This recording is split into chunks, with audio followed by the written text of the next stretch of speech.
Hello, good to see you. All right, let's get started.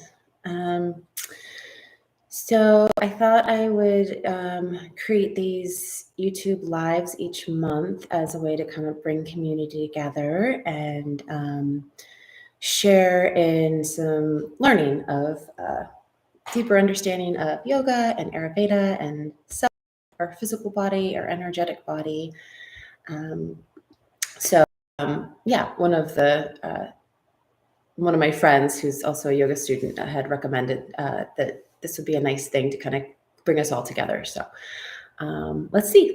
Maybe this will be a monthly thing and see how it goes. So write any questions that you have in chat as we go along. And yeah, this will be a time of shared learning, go a little bit deeper into our practice, and yeah, get some questions answered as a community. So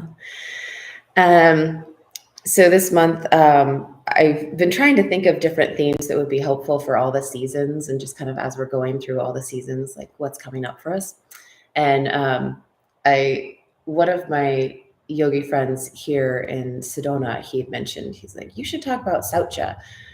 And so he mentioned it like a year ago, and I just kind of thought about it. I was like, I don't know if I know how to talk about this. But then, as it kind of came out, I just kind of had a lot of thoughts around it. So I decided to do that for April. So that'll be this month's, the yoga intensive, that'll be the focus, but also try to weave it into everything else that I do this month.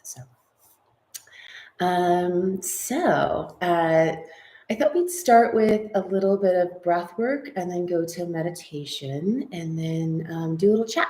So let's go. One of the breathworks pranayamas that I really like is Kapalabhati. And I'm going to talk about like the basics of Kapalabhati and like why it's really interesting to do in spring. So Kapalabhati is translates to skull shining or breath of fire. And if you've ever kind of been in a yoga class, you might have heard someone do it, or you might have heard it being discussed before.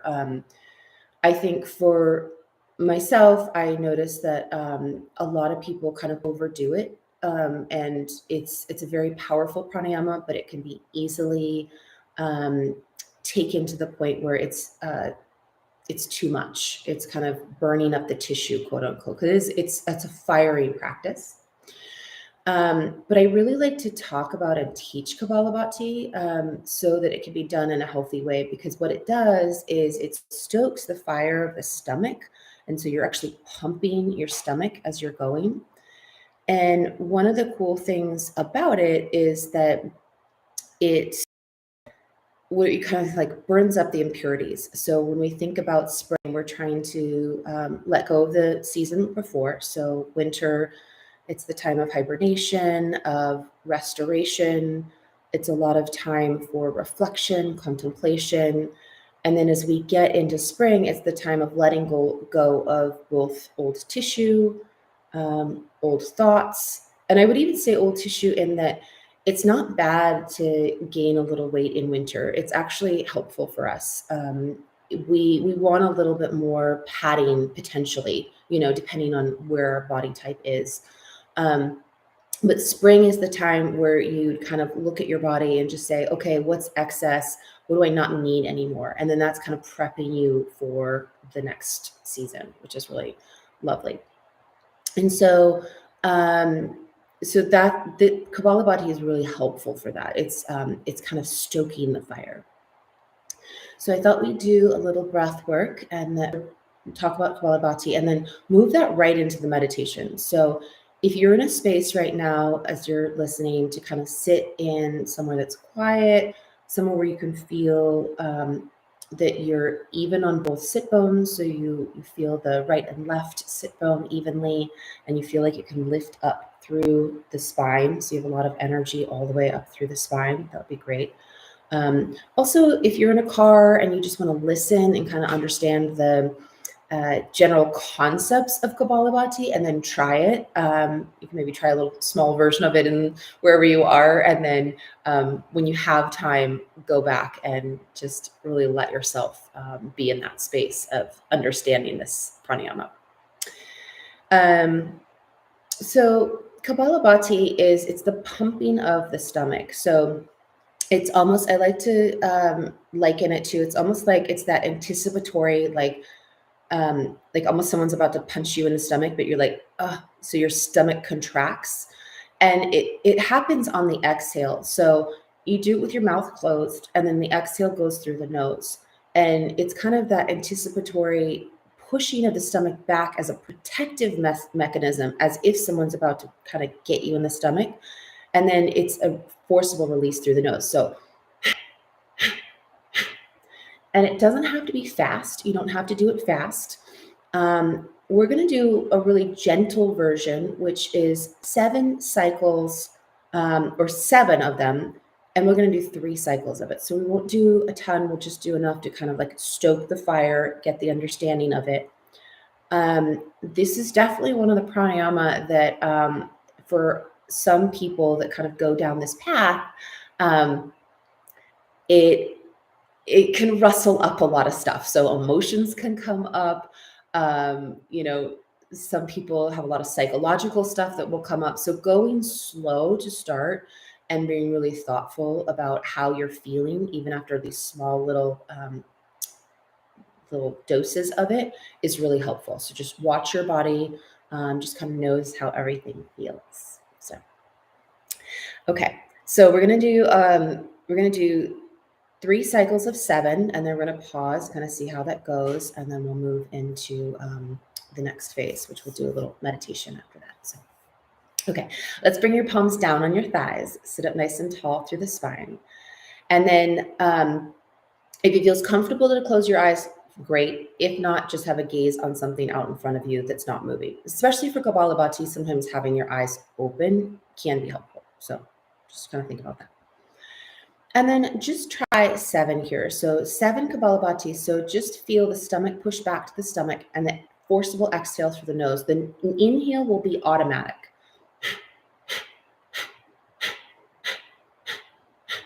And then pause when you've done 7. Just notice how the body feels, anything that's coming up for you. And then let's try 7 more.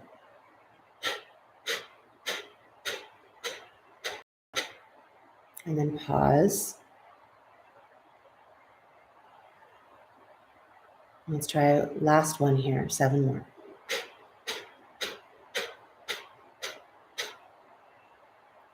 And then pause. Okay. So just within that, just notice how the body feels. If you feel like there's a lot of stored heat or kind of residual heat in the stomach, just notice. And then we're going to try one more time. We're going to do 14 total. So we're going to double it. So we're going to try to double it a couple times. But we're going to do a little different thing with our hands. So if it felt like your stomach kind of was holding that heat, you're going to bring your arms out and you're going to do your thumbs out. So you're just kind of like reaching up and leaning back. So I have room in the camera. But it's almost like it's an exhaust pipe. Like you're letting the energy go up through the arms. So there's like an exhaust, a release of heat out. So kind of see how that feels. Okay, move back a little bit. Okay, so let's try 14. So hands up if that's what you're going to work on. And then feel the belly, kind of anticipatory, kind of noticing how the belly feels. Close your eyes or keep your eyes open, and let's do 14 when you're ready.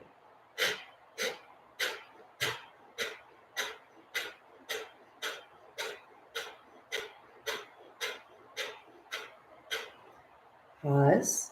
You can release your hands for a moment. So you might have gotten more heat there because you did more in a row. So you kind of just notice that one. And let's do 2 more cycles of 14. Let's see what comes up. So see what gets rustled up. Arms out wide. When you're ready, Go for the next 14.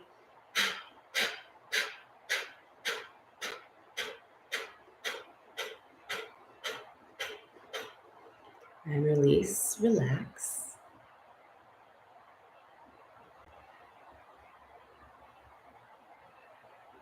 And one more cycle. You might feel your body heating up too. That's very normal. Okay, last one.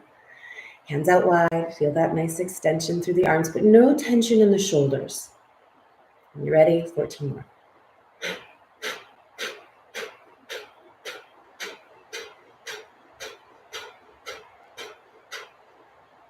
And then slowly release your hands down.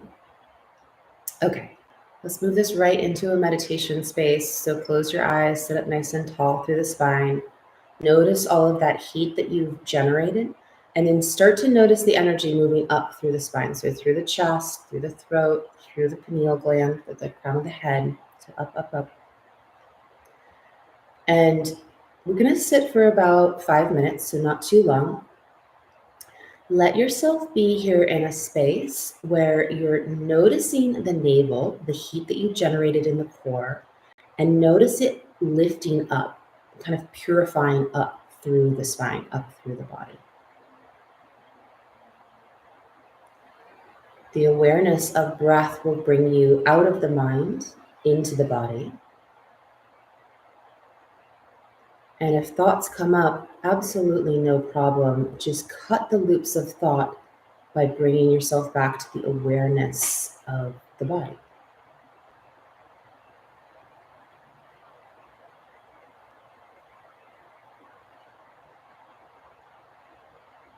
So let's just continue here, staying here in this space. We'll be back up in just a moment.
All right, slowly bring yourself back. Sometimes it's just nice, short and sweet meditation is just really perfect. So just give yourself a moment, just notice where your body is, the sensation that's coming up.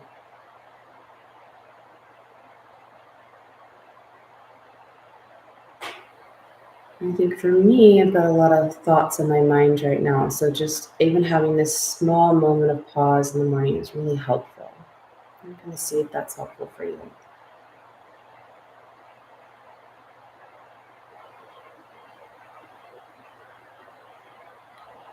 Okay, slowly open your eyes, have a soft gaze out in front of you. Start to take in colors, lights, even small movements in the room or the space that you're in. Let's just do a little side stretch. Let's just move the body. Take your right hand out to the right, reach up and over, side body stretch.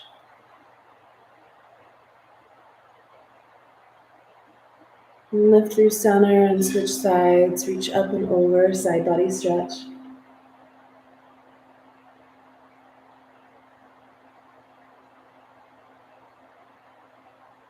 Inhale through center. Let's do a gentle twist to the right. So look over right shoulder.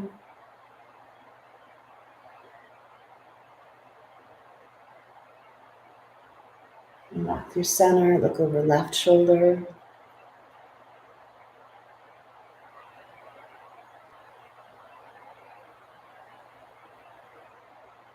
And back through center.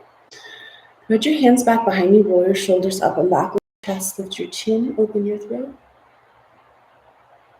And then both hands over to the right hip, right ear to right shoulder. Go for a little bit of a neck stretch there.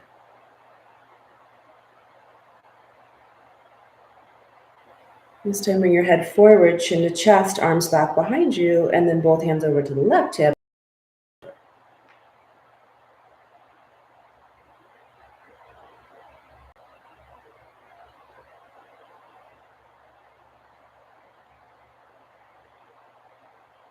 And then come back through center, head forward, arms back, and then slowly release. All right.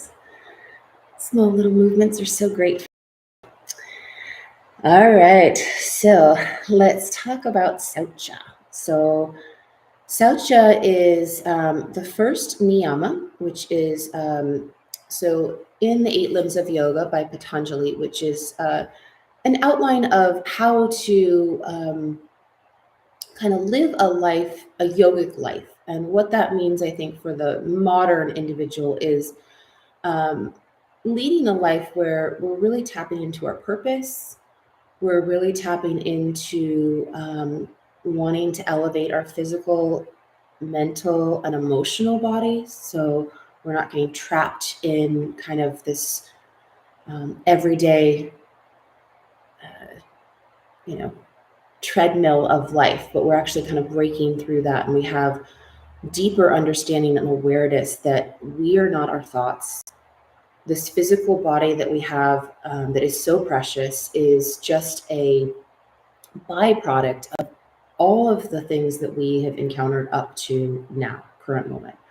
The parents we were born to, the life we lived when we were growing up, the cities we decided to live in, the education we had. So they're all just this byproduct of the current life that we have up till now. And when we can see it that way, there's no judgment. It's no wrong or right. And we can see that for others too. So we can kind of let go of this judgment of how people are doing things, which might be different than you, or how people are seeing things, which might be different than you. So the yamas and the niyamas of the 8 limbs of Patanjali are in a lot of ways, they're described as like the 10 commandments. So it's how they're referred to sometimes. So the first 5 are the yamas, social controls, and the second 5 are personal controls. So what can I do in this physical body to keep myself feeling good and living out my purpose in this life? So we would say that's your dharma. So what is my purpose for being on this earth right now, in the community I have, with the partner I have, with the kids I have? What's the purpose? And so living a little closer to that understanding and awareness as much as possible. And Saucha translates to cleanliness, and it's so much more than that. So cleanliness of body. So we'll talk about how to clean the body out for spring. But there's also the mental component. So sometimes we can get so stuck in old thoughts, old ideas, that we're not able to move into our true dharma. We're not able to move into our true life purpose because we kind of keep getting stuck on, old patterns, old habits. And this could be old health habits, unintentional old health habits. So spring is a time for letting those go. And one of the first things that I think about when I think of Saucha, cleanliness, is identifying the habits in our lives that are no longer serving us. And in Ayurveda and yoga, they would say, take out the nidana, take out the cause of what is not serving you.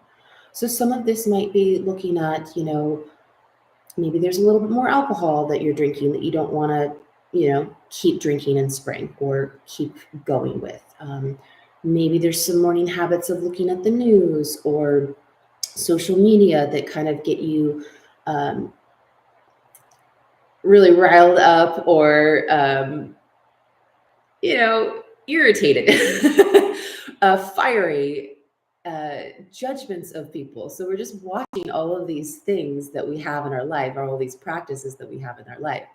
And for me, a lot of it's around food. How am I consuming food? How am I looking at food? So that's one component of what I like to look at in my practice. But for you, it might be various different things. So some great ways to clean the body up for spring are starting in the morning and realizing this is a brand new day. So every day that we wake up is an absolute gift, an absolute precious gift that we get to live out in a way that is honoring ourselves and honoring the loved ones we have around us. So start with gratitude. The moment you wake up in the morning, wherever your mind is, whatever you have prepared for the day, just be just allow yourself a moment of gratitude, even if it feels hard. One of my favorites is loving meditation. So thinking about 5 people in your life and just sending them love, sending them a prayer, sending them well wishes. And even, throughout the day, maybe during the day, send them a text and just be like, hey, I'm thinking about you. Hope you're doing well. Whatever it is. This is so powerful, and it seems like such a simple component, but it can be a really, really important one. The next one is clean out the body. So the really beautiful thing about sleep is that it is a time that our body is attempting and trying to clean out the system. So you're putting yourself in, complete parasympathetic nervous system state. You are putting yourself completely at rest, hopefully. And if not, maybe that's something that you want to work on. And we actually, just to let you know, we're going to work on all of these components in the next Ayurvedic reset, which is in May. So if you're at all interested in knowing more about Ayurveda and ways to clean out the body, prepare the body for the day, take the Ayurvedic reset. I highly recommend it. It's great.